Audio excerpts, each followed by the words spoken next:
mempresentasikan materi kami pada hari ini yang judulnya Otoritas Jasa Keuangan. Sejarah OJK Indonesia. OJK Indonesia atau Otoritas Jasa Keuangan didirikan pada masa pemerintahan Presiden Susilo Bambang Yudhoyono.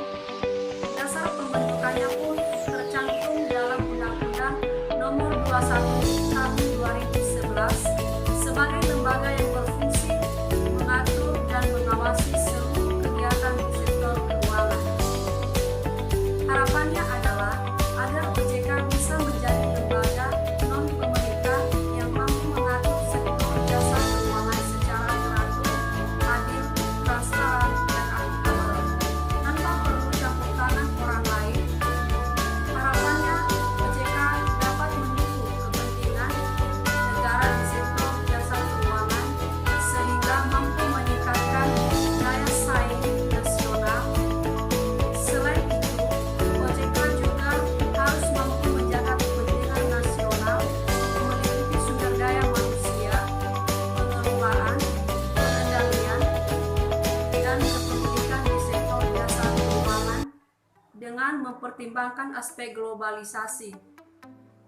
Seiring dengan berjalannya waktu, tugas OJK kemudian diperluas tanggung jawab terhadap industri keuangan non-bank yang tadinya berada di Kementerian Keuangan dan Bapepam LK, kemudian beralih ke OJK pada 2012.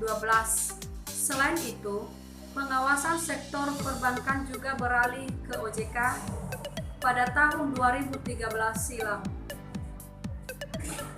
Terakhir, pengawasan terhadap lembaga keuangan mikro juga beralih ke OJK tahun 2015. Tugas dan wewenang OJK Indonesia.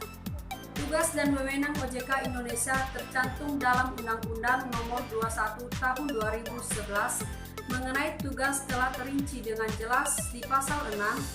Adapun tugas utama dari OJK adalah melakukan pengawasan dan pengaturan terhadap segala kegiatan di sektor jasa keuangan. Sektor keuangan apa saja yang masuk dalam ranah pengawasan dan pengaturan OJK? 1. Segala kegiatan dalam jasa keuangan di sektor perbankan. 2. Segala kegiatan jasa keuangan pada sektor pasar modal. 3. Segala kegiatan jasa keuangan pada sektor perasuransian dalam dana pensiun. 4. Lembaga pembiayaan dan lembaga jasa keuangan lainnya. 5. Untuk menjalankan tugas tersebut, itu sebabnya OJK memiliki kewenangan yang juga diatur oleh undang-undang. Wewenang OJK di sektor perbankan. Adapun kewenangan OJK dalam rangka mengatur dan mengawasi sektor perbankan diantaranya: 1. Berwenang memberikan perizinan dan pendirian bank, pembukaan kantor bank, anggaran dasar, rencana kerja, akuisisi bank, hingga berwenang mencabut izin usaha sebuah perusahaan bank. 2. Berwenang mengatur dan mengawasi kegiatan usaha bank yang meliputi sumber dana, penyediaan dana, hingga aktivitasnya di bidang jasa. Selanjutnya diteruskan oleh teman kami, Selvianti Laia. Baik, saya akan melanjutkan slide selanjutnya, yaitu wewenang OJK berkaitan dengan tugas pengaturan.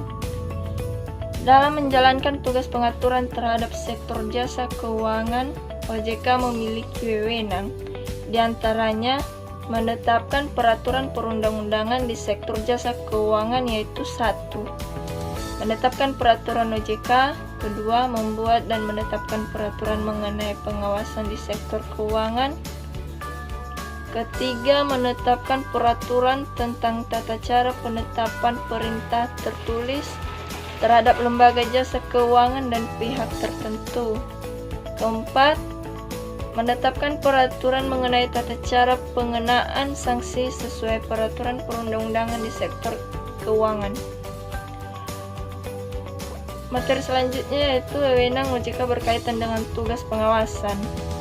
Dalam menjalankan tugas pengawasan terhadap sektor jasa keuangan, OJK memiliki kewenangan diantaranya 1. Membuat dan menetapkan kebijakan operasional pengawasan untuk kegiatan jasa keuangan. 2. Mengawasi, memeriksa, menyidik, perlindungan konsumen, dan tindakan lain terhadap lembaga jasa keuangan, pelaku, dan atau penunjang kegiatan di sektor jasa keuangan. 3. Mengeluarkan perintah tertulis kepada lembaga jasa keuangan. 4. Mengeluarkan dan menetapkan sanksi administratif bagi pihak yang melakukan pelanggaran terhadap peraturan perundang-undangan di sektor jasa keuangan. 5. Memberi dan mencabut izin usaha, izin perorangan, persetujuan atau penetapan pembubaran, dan penetapan lainnya di sektor jasa keuangan.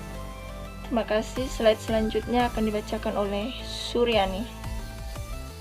Melanjutkan materi selanjutnya, yaitu setiap lembaga yang dibentuk oleh pemerintah memiliki fungsi masing-masing, di mana fungsi OJK dalam pasal 5 undang-undang yaitu menyelenggarakan sistem pengaturan dan pengawasan yang terintegrasi terhadap keseluruhan kegiatan di dalam sektor jasa keuangan.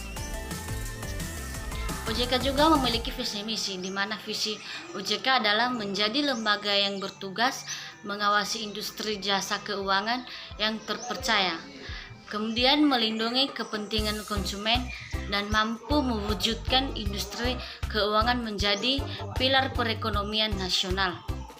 Sedangkan misi OJK adalah mewujudkan terselenggaranya kegiatan sektor jasa keuangan secara adil, transparan, dan akuntabel. Kedua, mewujudkan sistem keuangan yang tumbuh secara stabil dan berkelanjutan. Ketiga, melindungi kepentingan konsumen dan masyarakat. Selanjutnya diteruskan oleh teman kami, Firdaus. Baik, untuk materi selanjutnya mengenai kebijakan OJK Indonesia tahun 2020. Setiap tahunnya OJK memiliki kebijakan strategis. Pada tahun 2020, OJK telah memiliki 5 kebijakan yang diharapkan mampu mendukung pembiayaan terhadap UMKM dan masyarakat kecil. Harapannya UMKM dan masyarakat kecil tersebut mampu melaksanakan inovasi-inovasi di bidang teknologi informasi industri jasa keuangan. Adapun 5 kebijakan OJK diantaranya 1.